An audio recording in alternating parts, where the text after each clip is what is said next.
Mujtaba Khamenei ১৯৬৯ সালে মাশহাদ শহরে জন্মগ্রহণ করেন। তিনি এমন এক সময় বেড়ে ওঠেন যখন তার বাবা আলী খামেনি ইরানের শাহ বিরোধী আন্দোলনের একজন প্রখ্যাত সক্রিয় কর্মী ছিলেন। ১৯৭৯ সালের ইসলামী বিপ্লবের আবহে বড় হলেও ধর্মীয় পদমর্যাদায় তিনি হুজ্জাতুল ইসলাম হিসেবে পরিচিত ছিলেন, যা আয়াতুল্লাহর নিচের একটি মধ্যম সারির পদ হিসেবে বিবেচিত। সর্বোচ্চ নেতা হিসেবে আলোচনায় আসার আগে তিনি কোনো নির্বাচিত সরকারি পদে ছিলেন না। তার প্রভাবের মূল উৎস ছিল সর্বোচ্চ নেতার কার্যালয়ে অনানুষ্ঠানিক উপদেষ্টা হিসেবে ভূমিকা এবং ইসলামী বিপ্লবী গার্ড বাহিনী IRGCর সঙ্গে দীর্ঘদিনের ঘনিষ্ঠ সম্পর্ক।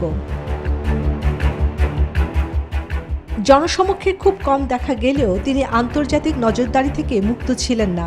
২০১৯ সালে মার্কিন যুক্তরাষ্ট্রের ট্রেজারি ডিপার্টমেন্ট তার উপর নিষেধাজ্ঞা আরোপ করে। তাদের অভিযোগ, কোনো আনুষ্ঠানিক পদে না থেকেও তিনি সর্বোচ্চ নেতার পক্ষে প্রশাসনিক ক্ষমতা প্রয়োগ করতেন। ব্যক্তিগত জীবনে তিনি ইরাক যুদ্ধে অংশ নেন। সে যুদ্ধে তিনি বেঁচে ফিরলেও খামেনি পরিবারের কয়েকজন সদস্য প্রাণ হারান। তবে ইরানের রাজনৈতিক ও ধর্মীয় বাস্তবতায় তার সম্ভাব্য ক্ষমতার আরোহণ অত্যন্ত বিতর্কিত।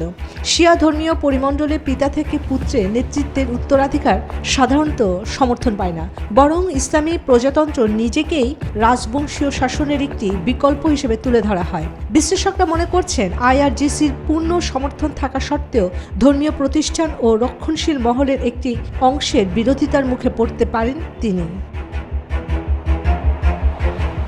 এই বিতর্কের মধ্যেই মুজতবার অভিষেক মধ্যপ্রাচ্যের রাজনীতিতে একটি নতুন ও সম্ভাব্য কঠোর অধ্যায়ের সূচনা করবে বলে ধারণা বিশ্লেষকদের। চন্দ্রানী চন্দ্রা, নিউজ 24।